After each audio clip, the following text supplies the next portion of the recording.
তুই Facebook friend, তুই post দেখবি, রিকোয়েস্ট দিবি। তুই কেন ইনবক্সে এসে নাম কি, বাড়ি কই, দরজা কই, জানলা কই, ওই হাই হ্যালো, পিক চাই, ভয়েস চাই, ভাই বোন কতজন, ইত্যাদি ইত্যাদি এইসব কথা কেন বলবি?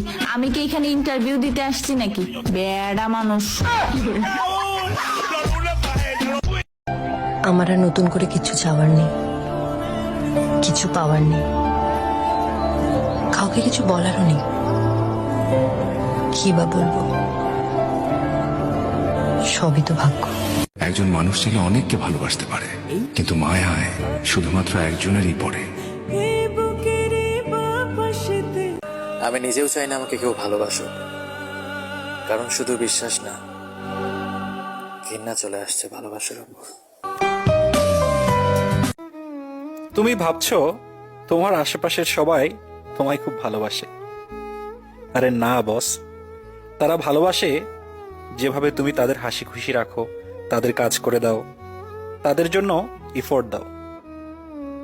যেদিন তুমি তাদের আশার মতো কাজ করবে না, তাদের হাসি খুশি রাখবে না, আর এই এফোর্ট দেবে না, বুঝে যাবে তাদের আসল রূপ কোনটা।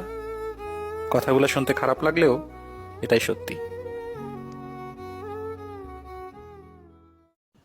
এমন রে, খুব লাফাইতেছো না, আকাশে উঠতেছো, নতুন নতুন প্রেমে পারছো, কারো শখের নারী হইছো।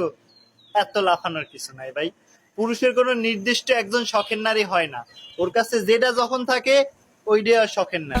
এখন তুমি আছো তাই তুমি শখের, তুমি তিরিং বিরিং করবা, সাইডাও, অন্যজন আসতে দাও, সে শখের। পুরুষের প্রেজেন্ট যে থাকবে সেই শখের। পুরুষের অতীত বলতে কিছু থাকে না, বর্তমান আর ভবিষ্যৎ থাকে।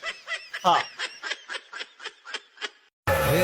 চোখের দিকে তাকিয়ে ভেতরটা বোঝার ক্ষমতা মা ছাড়া আর কেউ নাই।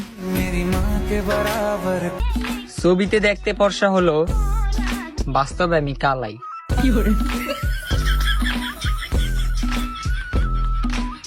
জীবনের এক পর্যায়ে এসে মানুষ নিজেকে বুঝতে শিখে, জানতে শিখে, কিন্তু যখন মানুষগুলো বুঝতে শিখে তখন সে তার জীবনের অনেক কিছু হারিয়ে ফেলে। সাঁতার শিখতে গেলে যেমন